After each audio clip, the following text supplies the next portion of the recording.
Welcome to UA TV. అది 2008 November 26 పాకిస్తాన్కు చెందిన లష్కరే తోయిబా ఉగ్రవాదులు భారత్లో మారణకాండ సృష్టించిన రోజు. నాటి దమనకాండకు నేటితో సరిగ్గా 16 ఏళ్లు నిండాయి. ఈ రోజును భారత్ ఎప్పటికీ మర్చిపోలేదు. ఆ రోజు ఉగ్రవాదులు చేసిన దారుణం అంతా ఇంత కాదు. దేశంలోని అక్రమంగా ప్రవేశించి ఏకంగా 166 మందిని పొట్టన పెట్టుకున్నారు. వారి దెబ్బకు ముంబై నగరం విలవెల్లాడిపోయింది.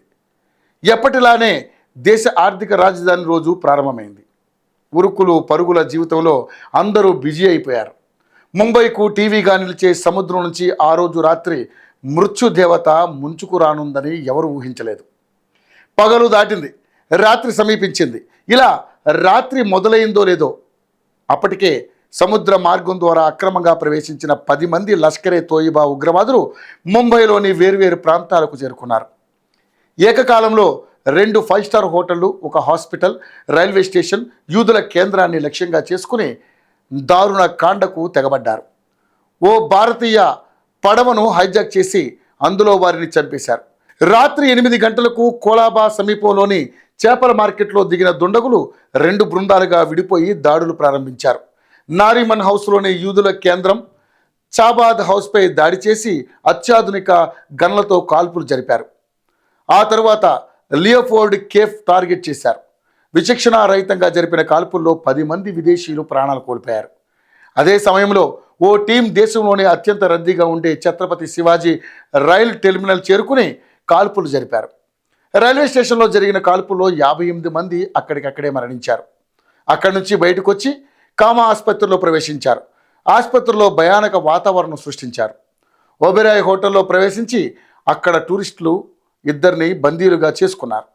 మరోవైపు తాజ్ హోటల్లో ఇంకో గ్రూప్ ప్రవేశించి ఏమాత్రం దయ లేకుండా నిర్దాక్షిణ్యంగా జరిపిన కాల్పుల్లో 31 మంది మరణించారు.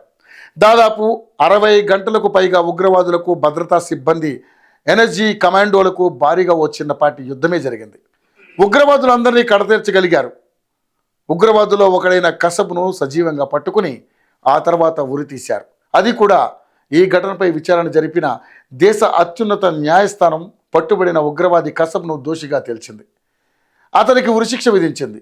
పట్టుబడిన 4 ఏళ్ల తర్వాత 2012 నవంబర్లో కసబ్ను ఎరవాడ జైల్లో ఉరితీశారు.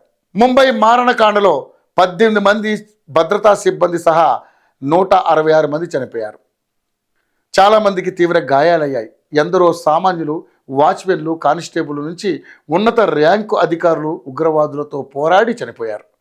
ముంబై మారణ హోమానికి నేటికి 16 ఏళ్లు. దేశ ప్రజానికి, ముఖ్యంగా ముంబై ప్రజలు ఎప్పటికీ మర్చిపోలేని ఓ కాళరాత్రి.